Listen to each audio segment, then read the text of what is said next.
السلام عليكم ورحمة الله وبركاته. مبروك للنادي الأهلي الوصول للمباراة النهائية لكأس السوبر المصري بالإمارات. طبعا كلنا شاهدنا المباراة، والجون في البلاس 90 على طريقة النادي الأهلي كعادته، عن طريق إمام عاشور. طبعا مباراة كانت روعة، مباراة كانت مشدودة. نادي سيراميكا كليوباترا لعب باحترافية، لعب بإمكانيات عالية.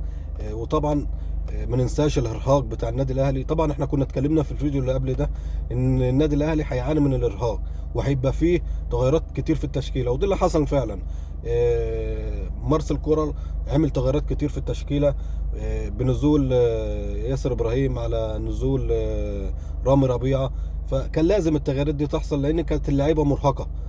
طبيعي، ودي طبيعي. فالحمد لله الوصول يعني الى المباراه النهائيه. طبعا المباراة اللي قبلها كانت مباراة بيراميدز ونادي فيوتشر اللي قدم مباراة كبيرة كبيرة. طبعا قصد فريق كبير بحجم نادي بيراميدز. طبعا كلنا عارفين حجم نادي بيراميدز واللعيبة اللي فيه، بس لعيبة تحس ان هي جاية بس تاخد فلوس، يعني تقضي واجب او تقضي وقت كده في النادي وتاخد فلوس وتمشي. وحرام بصراحة الفلوس اللي بياخدوها ديت.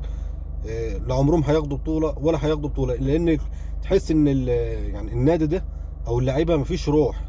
يعني تجيب نادي جماهيري قصاد نادي مثلا ما فيهوش جماهيري، تحس ان اللعيبه موظفه جايه تقضي وقت مثلا وتمشي. مفيش روح، مفيش اي حاجه، مفيش عزيمه، مفيش. فطبعا طالما مفيش روح ومفيش الكلام ده كلاته ومفيش جماهير بتسندك، فطبعا ان انت تخسر بطولات كتير، وده اللي بيحصل مع نادي بيراميدز بصراحه. طبعا المباراه شهدت حاجات كتيره لحد ما وصلت لضربات جزاء. طبعا ما كانش في وقت اضافي، ماتش خلص تعادل 0-0. وصلوا ضربات جزاء على طول. طبعا ضربات جزاء احنا قاعدين يعني عايزين المباراه تخلص، عايزين ضربات جزاء تخلص، كلنا زهقنا يعني عمالين نتفرج. طب ده هيضيع، طب ده هيصد، طب ده صد، التاني بيرجع يصد، طب ده هيضيع، التاني بيرجع يضيع. والمباراه طولت حتى الحراس شاتوا ورجع التاني يلعبوا من الاول. في النهايه جنش حسم الموقف لانه متعود على ضربات الجزاء او محترف فيها شويه. فطبعا جنش حسم الموقف، ونادي فيوتشر صعد للنهائي لمقابله النادي الاهلي.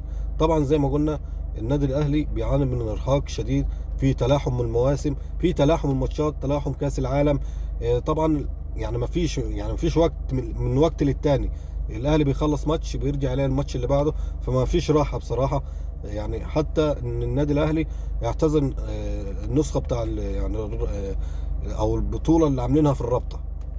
ليه؟ لان تلاحم الماتشات صعب عليه ان هو يكمل، يعني صعب عليه ان هو يكمل في الموسم ده على الوضع كده في تلاحم الماتشات. طبعا كلنا مستنيين نهائي ما بين فيوتشر ونادي الاهلي ان شاء الله. طبعا في حاجه كنت برضه حابب اتكلم فيها.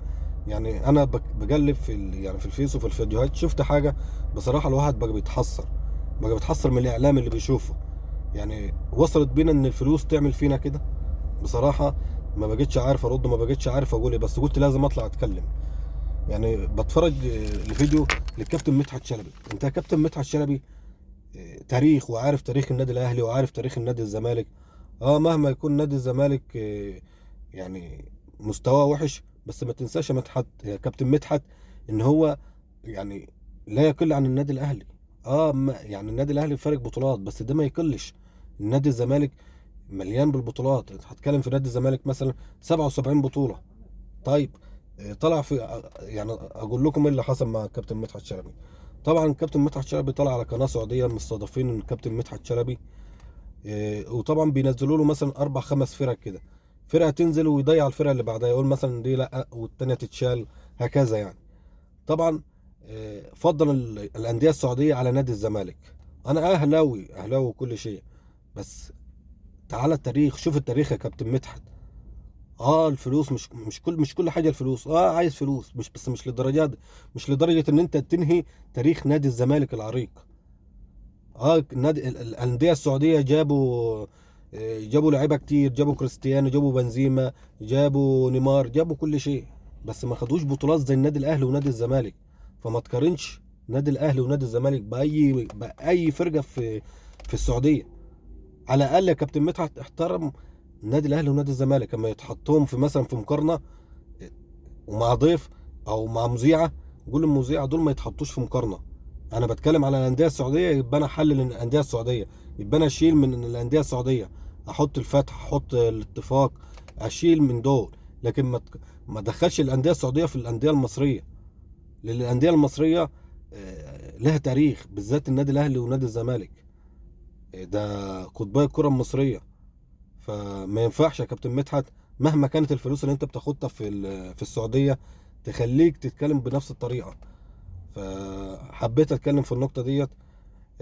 وان شاء الله في انتظار مباراة نهائية ما بين النادي الاهلي ونادي فيوتشر. هتكون مباراة جامدة ومباراة كبيرة طبعا. اتمنى ما يكونش الارهاق اثر على النادي الاهلي، طبعا زي ما احنا شفنا في خلال الماتش ان الشناوي بيعاني من العضلة الخلفية، وطبعا ياسر ابراهيم نفس الكلام. فانا بشوف ان اللعيبة كتير مرهقة، يعني اللعيبة كتير مرهقة. فيا رب الارهاق ما يجيش على اللعيبة في الماتش النهائي، لان دي طبعا ماتش نهائي ايا كانت الفرقة اللي انت بتلعبها تبقى فرقه محترمه. ونادي فيوتشر والانديه اللي طالعه حديثه انديه كويسه، يعني انديه بدات تنافس، وانديه بدات تخش في المربع الذهبي في الدوري المصري. فانديه بقت لها يعني لها مكانه كويسه. فنادي فيوتشر نادي كويس ونادي محترم، وبيضم لعيبه كويسه برضه، يعني بيضم لعيبه محترفه ولاعيبه كويسه في الدوري المصري. فانا عارف ان الماتش هيكون صعب على النادي الاهلي، بس طبعا النادي الاهلي معودنا على البطولات، معودنا على كل حاجه حلوه، ودي الحاجه اللي بتفرحنا بجد. فاتمنى من اللعيبه ان هي تركز على ماتش النهائي، ويكون اللياقه البدنيه تكون كويسه مع اللعيبه، لان اللياقه البدنيه هتفرق كتير قوي قوي قوي، هتفرق كتير مع اللعيبه في اثناء الماتش. فان شاء الله باذن الله تكون مباراه نهائيه تليق بالكره المصريه. اتمنى يكون الزمالك كان موجود فيها، بشعبيته الكبيره بتعمل شعبيه كبيره، بتبقى يعني جمهور النادي الاهلي وجمهور نادي الزمالك بيعملوا شعبيه كبيره في اي مكان. ودي الديربي، ديربي احسن ديربي في مستوى افريقيا. لا تقول لي بقى النصر ولا الاتحاد ولا كلام من ده، كل ده انديه لسه جاي شاريه لعيبه وعايزه تعمل لنفسهم ديربي، بس يفضل الديربي المصري هو الديربي العربي، اهلي زمالك. فاتمنى التوفيق ان شاء الله للنادي الاهلي، وما تنساش تدعمنا باشتراك، وان شاء الله دايما معاكم، ودايما بطلع واتكلم معاكم. انا بصراحة ما بكونش محضر شيء، انا بطلع اتكلم من اللي في قلبي. فاتمنى يا رب اكون خفيف على قلبكم، وان شاء الله اشوفكم في فيديوهات جديدة. السلام عليكم ورحمة الله وبركاته. سلام.